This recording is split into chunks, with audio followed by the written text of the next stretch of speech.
Alright guys, we're going to Delhi, and then today it's a problem because there's like a bond, Julus, and then we're trying to go, but I don't know. A lot of cars going around, but we're trying to see if we're gonna get stuck in a Julus or not.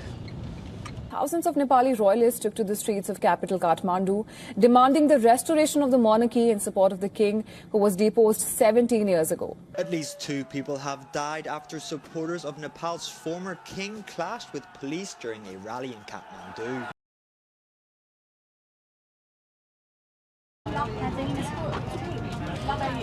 Alright guys, we made it to the plane, and then we got a good seat.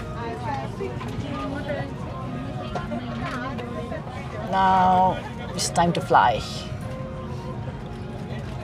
We'll reach Delhi in 1 hour 40 minutes, and then after that, today is just basically resting. Tomorrow we have the tour.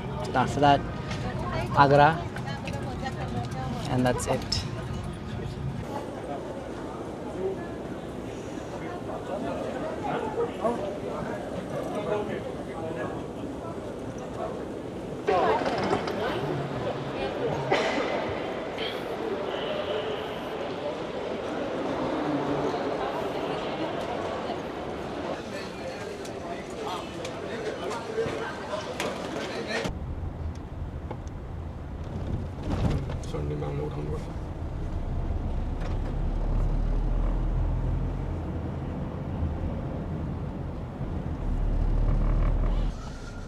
So, just being the guide, it's my duty to brief you about the Delhi. If you allow me the permission, may I?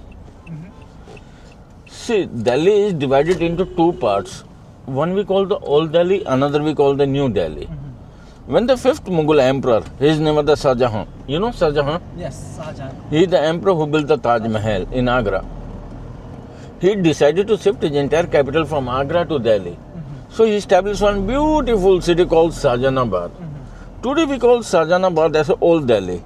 It has got very congested area, very narrow lane. One can enter by the bicycle rickshaw only.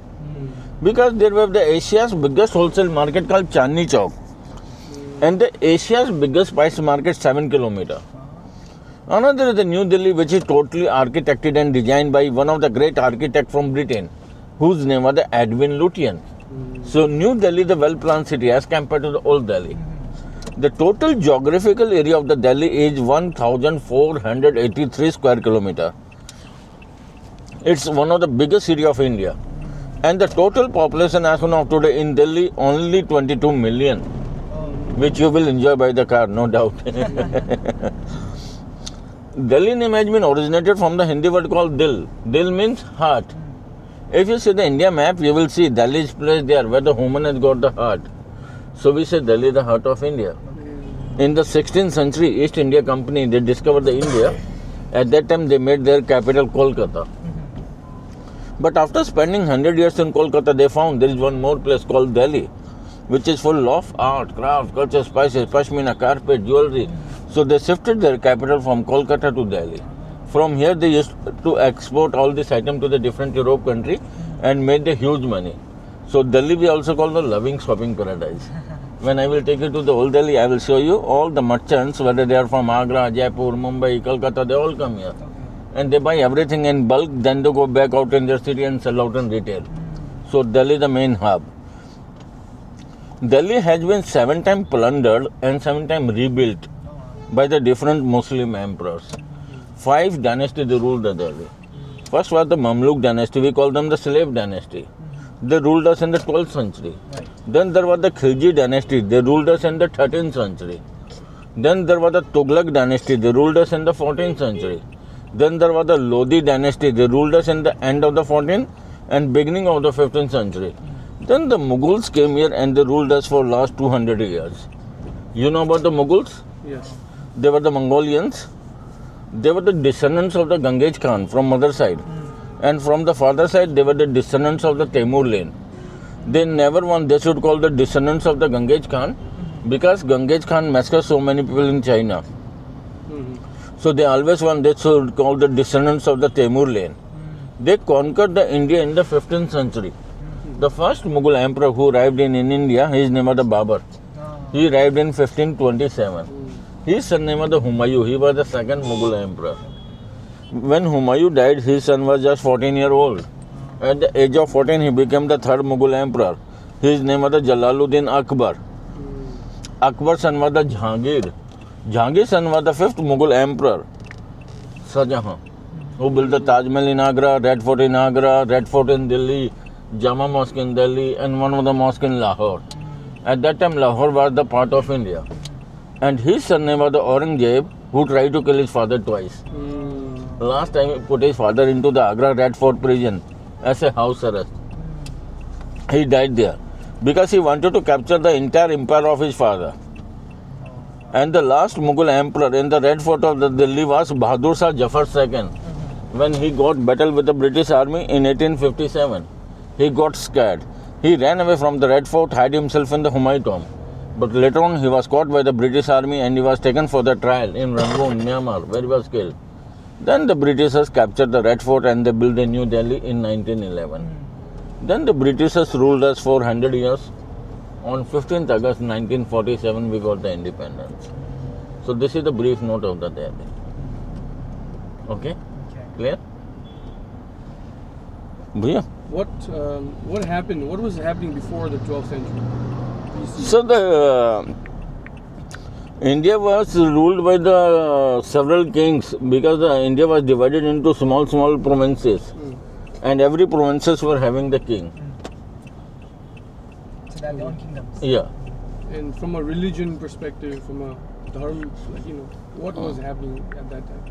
At that time, sir, our Hindu religion is 8,000 years old religion. It's one of the oldest religion on the earth. Yeah. So at that time we were having our Lord Rama, Lord Krishna. So you must be knowing Hare Rama, Hare Krishna. We were the Aryans. We laid down near one of the river called Sindhu. So the people, they started calling us Sindhu. Later we become Hindu like that. Yeah. Is there history on where people came to India from, or No, how that far we back don't. does it go? No, that is not the history, sir. Just I will tell him where to take the car. Okay, sounds If good. it- Yes. So that's the Red Fort. It was started in 1638 and was completed in 1649 with the help of 5,000 artists and 500 elephants. Oh wow. It's octagonal in shape. The length of the walls are 2.5 kilometer and the height of the wall 33.5 meter. Oh wow. It was surrounded by the moat. That moat was full of water and there were the poisonous snakes and the crocodile in it, just to protect the Red Fort from the enemies. So as I told you, the same Red Fort you will see in Agra. Okay. So Agra Fort is much better as compared to the Delhi Red Fort. So this is just like replica. Yeah, it's the replica, sir. But this was his house. Yes, sir. It's crazy. Oh, that's a big one. So what's happening in the Red Fort right now? It's a Sir, on 15th August 1947, we got the independence. Our Prime Minister comes here. Yeah. He hoists the flag and address the nation from this place, sir. So for that purpose, it's famous, sir. I see. Yeah, the president was saying. Yeah. You see, this Does is the somebody front live side. there right now? What, does he sir? use? Like how do we use the Red Fort right now? Sir, 70% of the Red Fort is occupied with our army. 30% they open for the tourists, I see. but nothing to see. They don't allow any pavilion to explore from inside. But in Agra Fort, you can explore all the pavilion from inside, sir. How long did it take to build that? So it took 11 years to build this.